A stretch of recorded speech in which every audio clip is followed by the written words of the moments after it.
여러분 평안하십니까? 오늘도 말씀과 함께 주님의 은혜 가운데 거하시기 바랍니다. 오늘 말씀은 말라기 서론입니다. 12권의 소선지서 가운데 마지막 책인 동시에 구약의 마지막 책인 말라기는 나의 사자라는 뜻을 가진 선지자의 이름입니다. 1장 1절에서 밝히듯이 말라기서는 말라기 선지자를 통해 하나님께서 이스라엘에게 주신 말씀입니다. 말라기서는 구체적인 시대의 상황을 언급하지 않고 있지만 말라기서에서 언급하는 이슈들이 에스라와 느헤미야가 고민했던 것과 같다는 것을 볼 때에 말라기가 그들과 비슷한 때에 활동했던 그런 인물이라는 것을 알 수 있습니다. 바벨론 포로 생활을 마치고 귀국한 후가 되겠죠. 귀향민들이 예루살렘에 도착하자 주변에 살고 있던 민족들은 그들을 반겨주기는커녕 협박과 공갈을 일삼았습니다. 하지만 그런 방해에도 불구하고 귀향민들은 하박국과 스가랴 선지자의 말씀 선포와 권면에 힘입어서 드디어 성전을 재건할 수 있었습니다. 물론 옛날의 그 솔로몬 성전과 비교하면 보잘것없는 것이었지만 귀향민들에게는 그야말로 가슴 벅찬 일이었죠. 하지만 성전 재건 이후에는 이렇다 할 진전이 없었습니다. 상황의 변화가 뚜렷하게 없었죠. 예루살렘 성벽은 무너진 채로 있었고 사람들은 폐허 더미를 헤쳐가면서 이곳저곳에서 무리지어 살고 있었습니다.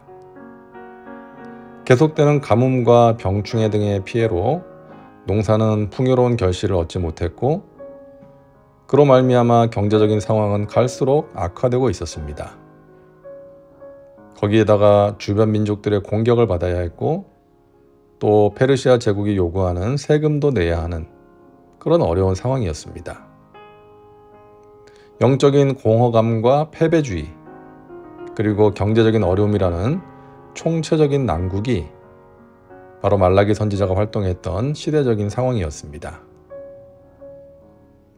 자, 말라기서의 메시지를 보면요. 첫째는 변함없는 하나님의 관심입니다.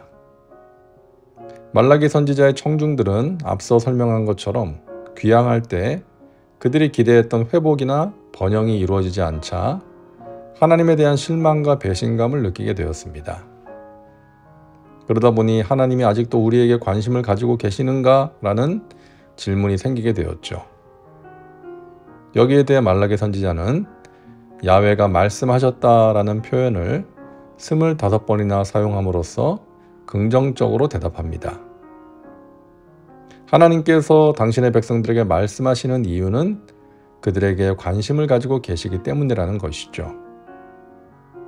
하나님께서는 지쳐있는 백성들을 절대로 무관심하게 대하지 않으시고 과거 그들의 조상과 동일하게 절대적인 관심을 가지고 계시다는 것을 강조합니다.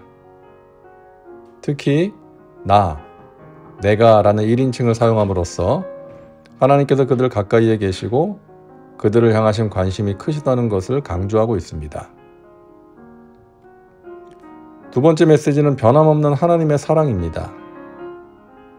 말라기 선지자가 하나님께서 아직도 관심으로 가득 찬 눈으로 이 백성을 지켜보고 계신다고 선포했지만 백성들은 쉽게 설득이 되지 않았던 것 같습니다.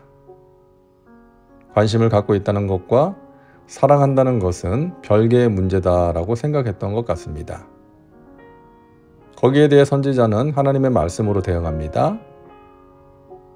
야훼께서 이르시되 내가 너희를 사랑하였노라 하나 너희는 이르기를 주께서 어떻게 우리를 사랑하셨나이까 하는도다. 자, 여기서 말씀하시는 나는 너희를 사랑한다. 나 야훼가 말한다.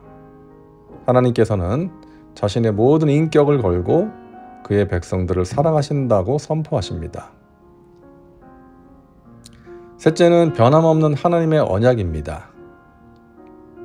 만약 하나님께서 아직도 이 백성에게 관심을 갖고 계시고 사랑하신다면 이들이 당면하고 있는 문제들과 어려움은 무슨 의미를 갖고 있는 것인가? 이 문제에 대해서 이스라엘 백성들은 하나님이 우리를 사랑하신다면 왜 이런 일들을 허용하시는가라는 질문을 던지고 있습니다. 이 질문에 대해서 말라기 선지자는 너희가 야훼의 언약을 제대로 준수하지 않아서 이 모든 일들이 일어나고 있다라고 선포합니다.